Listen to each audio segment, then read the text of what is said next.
Hello and welcome to Into the Woods with Holly Worton.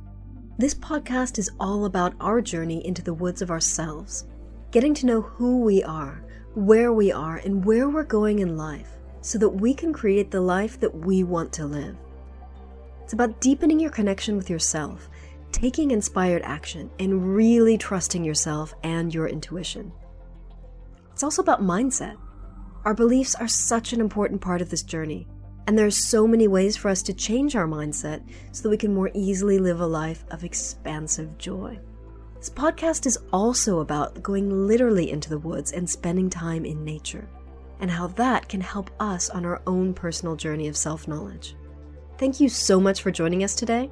Now let's get into this week's episode.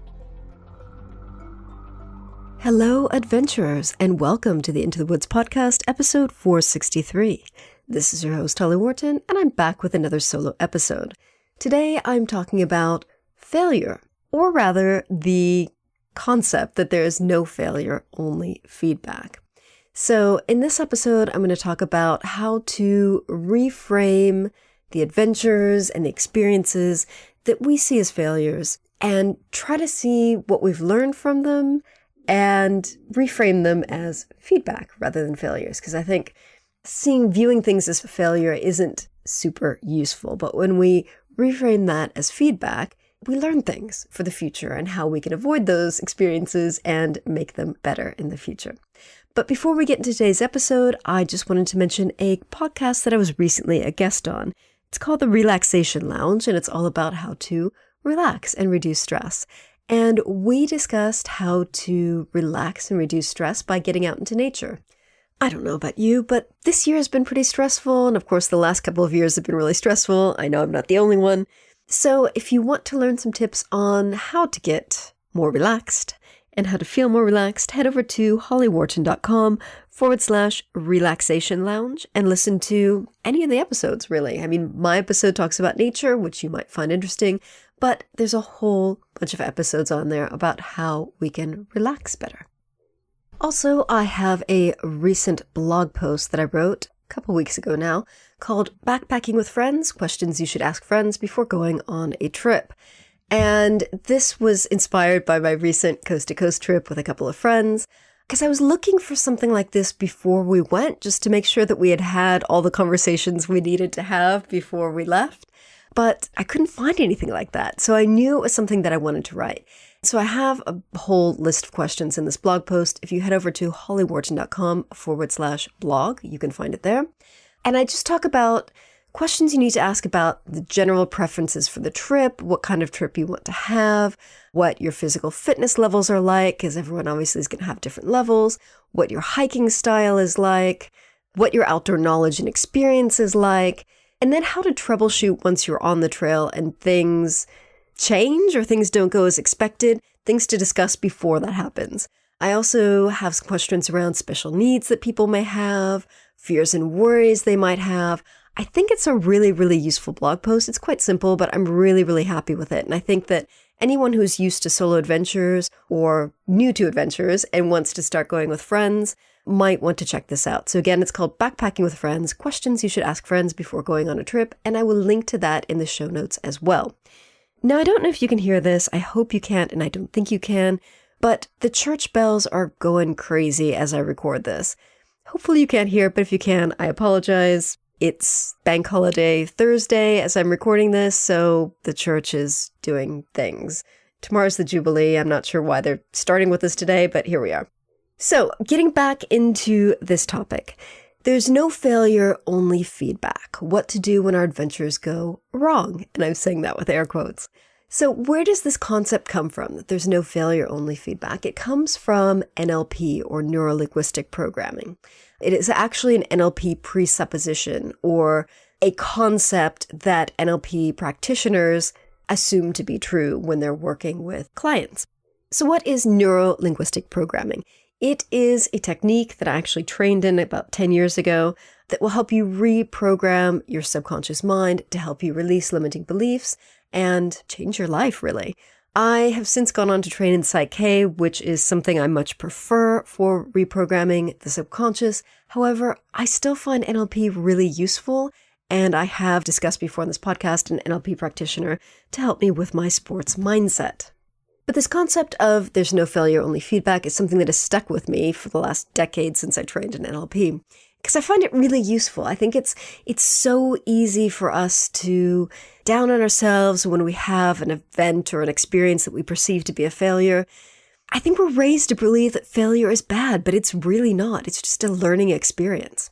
So this concept comes from NLP. I think this is a great attitude to have because it helps us to develop a growth mindset. Each experience is not just an isolated event and then it's done. And if it didn't go well, it's wrong and you have failed.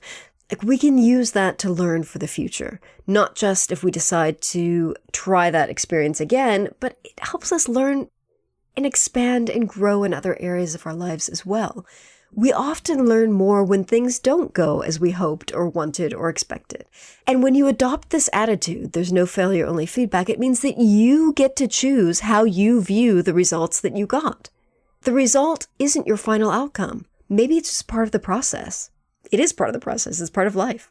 And I really think this is an empowering way of looking at things.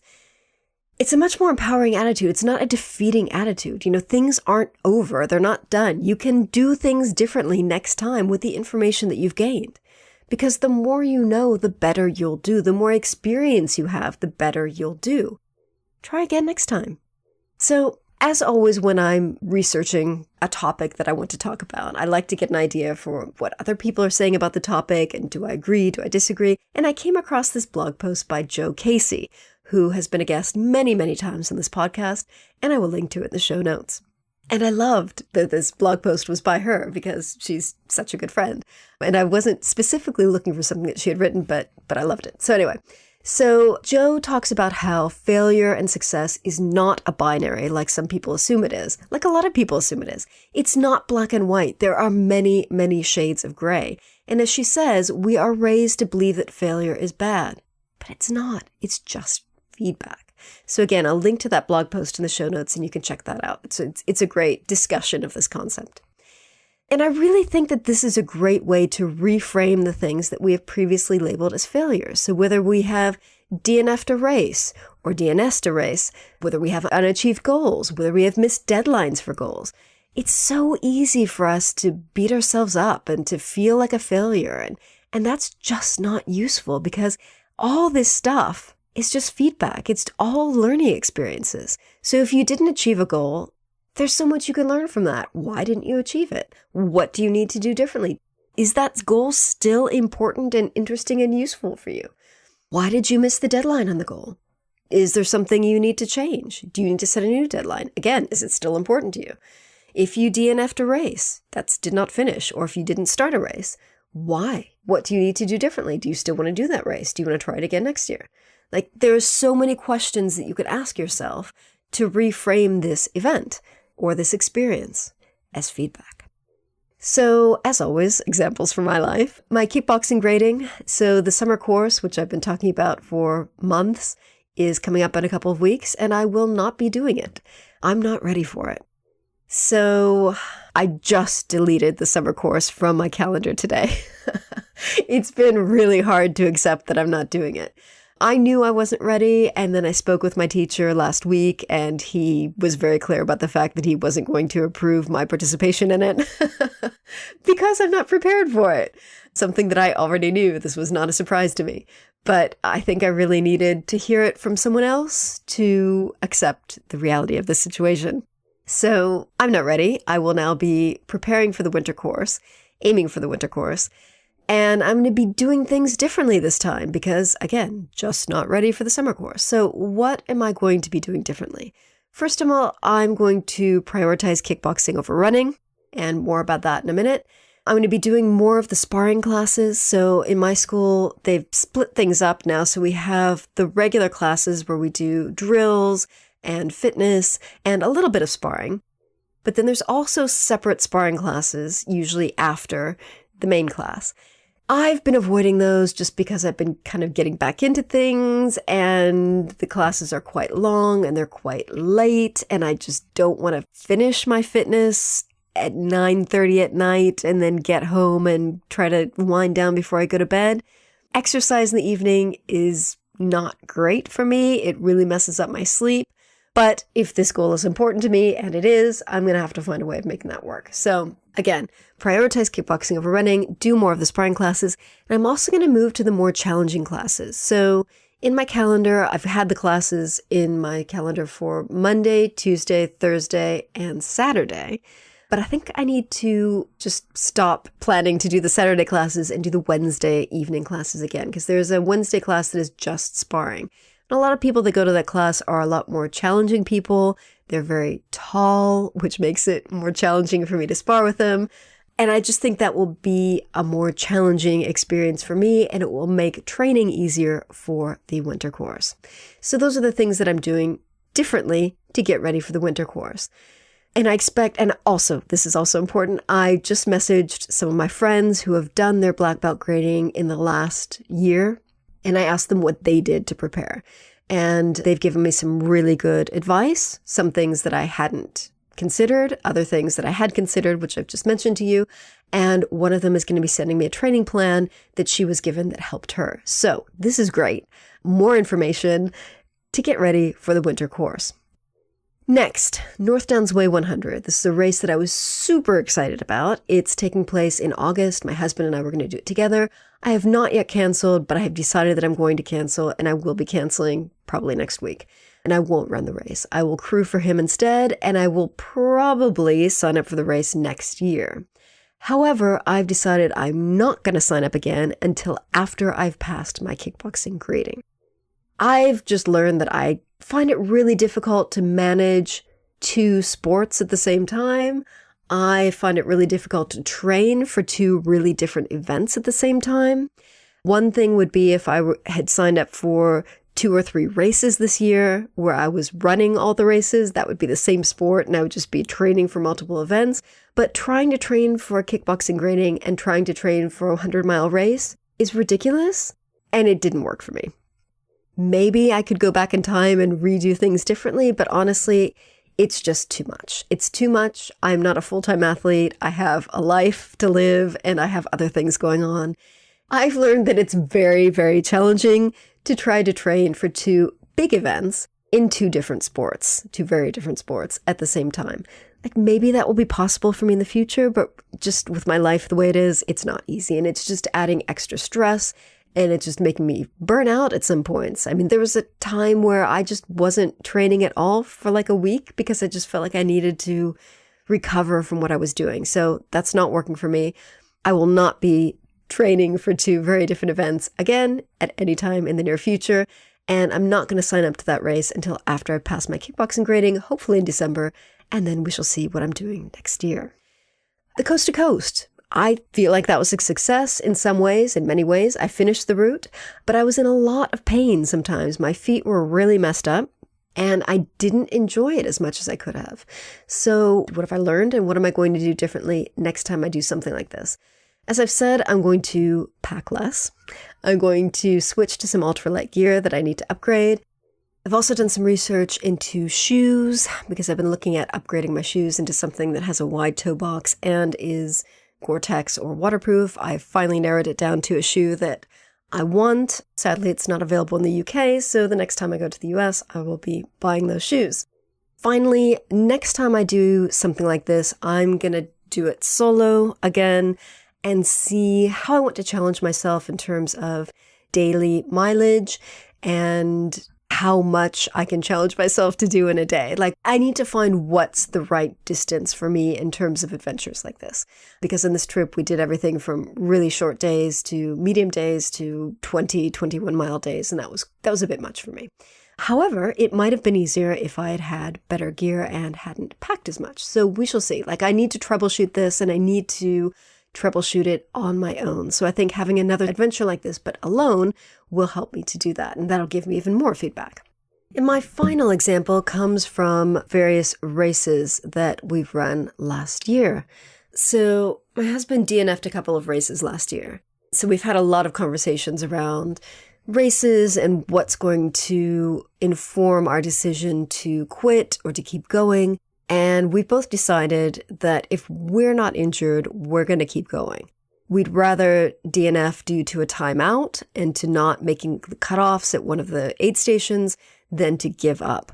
So we've decided, we just happen to be on board with this. Like, it's not like we have to have the same decision, but we've both decided that we'd just rather keep going even if we have to walk and just go as far as we can. There's another blog post in the making that I've been wanting to write for months and months about things to take into consideration when you're thinking about quitting an event. That will be coming soon, hopefully, because I think there's a lot of things, a lot of situations that it's worth thinking about before it happens so you know how to make an easy decision when it happens. Anyway, so those are some examples of things that could be perceived as failures, but are really learning experiences. So maybe think now about some of the events in your life that you've labeled as failures, and you might want to pause this podcast and write some of them down if you're a journaling kind of person. So think about all those events. Like, what are all the things that you feel bad about yourself for? All of the things that you've considered to be failures. And then ask yourself, are you open to reframing them in a more positive way? So if you are, I've got some questions you can ask yourself and reflect on or journal on to help you to reframe your perspective. So I think the first question is, how do you feel about this failure? And I'm saying this with air quotes. How do you feel about this experience that you have labeled as a failure? Next, what can you learn from this experience? And just write down everything that comes to mind, no matter how big or how small. Then ask yourself what went well and what didn't go well. I think it's really important to learn from the things we did right and acknowledge those, as well as the things that didn't go well. And even if you have what you consider to be a failed event or a failure, probably some things did go well. And I think when we focus on that failure concept, we forget that we did some things well. It wasn't 100% bad. It wasn't 100% wrong decisions. So write down or ask yourself what went well and what didn't go well. And then ask yourself, do I want to attempt this again? Or something similar? Like, maybe the learning was that this thing, this sport, this adventure isn't for you, and that's okay. But if you want to do it again, ask yourself, what things do I need to do the same? And how can I do things differently next time? Do I need to practice more or train more? Do I need to practice or train differently? Like, maybe you don't need to put in more hours of training, but maybe you just need to do things differently. Like when I mentioned going to the Wednesday class, which is more challenging than the Saturday class. And then ask yourself, are there any skills I need to learn so I can have a better chance at getting my desired outcome next time? So like with the Coast to Coast, I was with other people.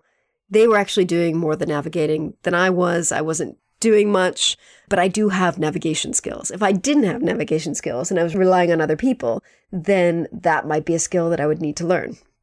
So ask yourself, what other lessons did I learn from this experience? What do I know today that I would not have learned if I hadn't had that experience?